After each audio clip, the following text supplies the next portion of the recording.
The automotive landscape in India is undergoing a major transformation, with diesel cars facing an uncertain future.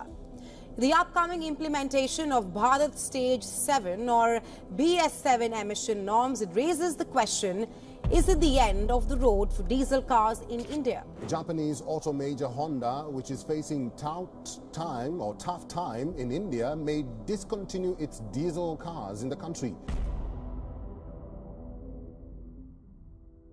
Imagine a junkyard full of cars that still look like they came out of the dealership just yesterday, waiting to be scrapped, ripped apart into mere pieces of metal, to be sold at a fraction of the money that they actually cost.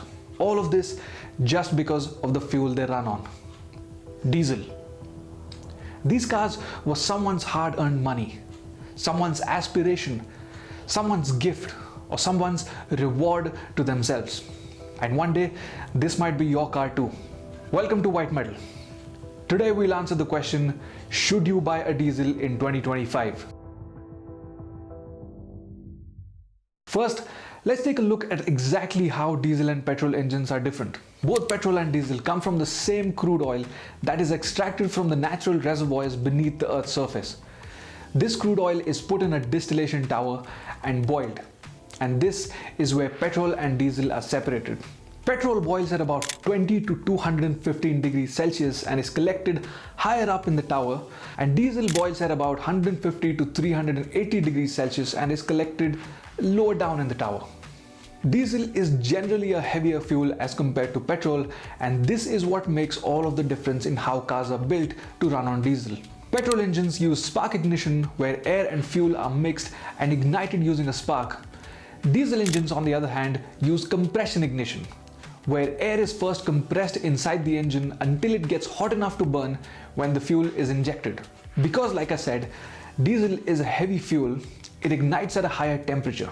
And to achieve this temperature, the air must be compressed to a higher pressure as compared to petrol. And this high compression ratio is the biggest reason diesel cars cost about 1.5 to 2 lakh more than their petrol counterparts. You see, because diesel engines are working with such high compression ratios, they need to be made from stronger, reinforced materials that can withstand these high pressures. The high compression ratio required for these engines cannot be achieved with just a piston and a cylinder. And that's why nearly all diesel engines need a turbocharger to pump that extra air into the cylinder. And to ignite a heavy and viscous fuel like diesel without a spark plug, the fuel must be broken down into a fine mist and injected into the cylinder at precisely the right moment. This demands an incredibly powerful fuel injection system, one that operates at pressures more than 10 times higher than those in petrol engines, and precision electronic control to achieve that perfect ignition timing. All of this drives up the cost of manufacturing of a diesel engine, but that 1.5 to 2 lakh rupees premium that you pay for a diesel car can be more than worth it. Because of their high compression ratios, diesel engines are able to extract about 20 to 25% more energy from the fuel than petrol engines of the same size. And adding to this, the slightly lower cost per litre of diesel as compared to petrol further reduces their running cost.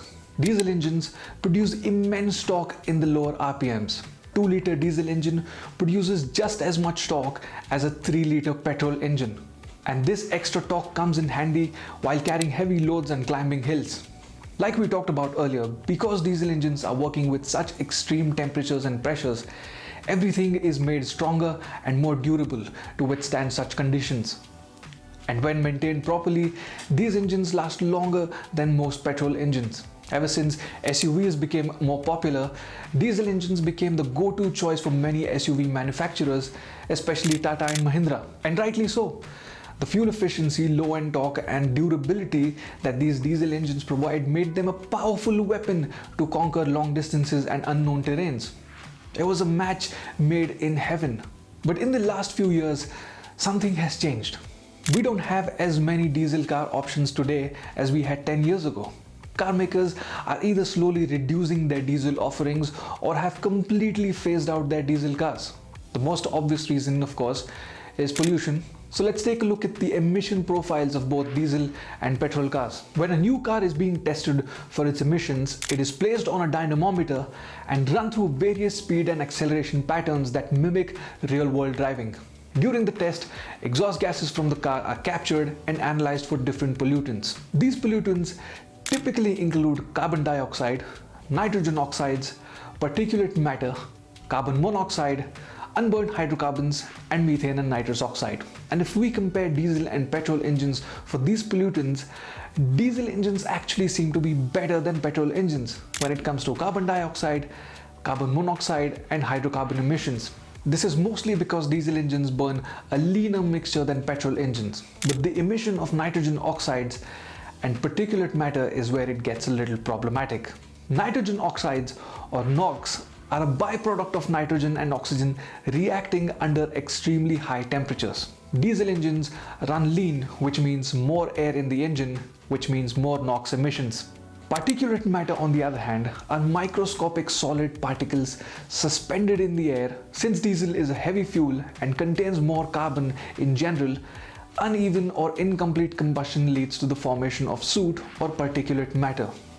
And no matter how precise the fuel injection systems are, it is nearly impossible to achieve 100% complete combustion of the fuel. There have been multiple technologies like diesel particulate filters or DPFs and AdBlue for absorbing NOx emissions, but still diesel engines end up emitting more than petrol engines for these two pollutants. While NOx and particulate matter are not that big of a threat to the climate, they cause some serious health problems to us. In the short term, particulate matter can cause coughing, irritation, and trigger asthma. But in the long term, exposure is far more dangerous. It damages the lung tissues, reduces lung function in children, increases the risk of lung cancer, and raises the chances of heart attacks and strokes. NOx, on the other hand, irritates the airways, triggers wheezing and asthma, and makes our lungs more sensitive to infection and allergens. And what's worse is NOx doesn't act alone. It reacts with the sunlight and other chemicals in the air to create ground level ozone and more particulate matter, multiplying its harmful effects. And we are already seeing the fatal effects of pollution in cities like New Delhi. And this is why the government is so heavily cracking down on diesel vehicles. Diesel cars older than 10 years are already banned in New Delhi. State governments are already charging higher registration fees for diesel cars. State governments are also phasing out diesel cars in their own fleets. Taxes are higher on diesel cars, which is closing the price gap with petrol cars. The Energy Transition Advisory Committee recently recommended a complete ban on diesel vehicles in all cities with populations more than 2 million in the next 2 years. So it's pretty clear that the government really does not like diesel cars, and they're penalizing them every opportunity they get.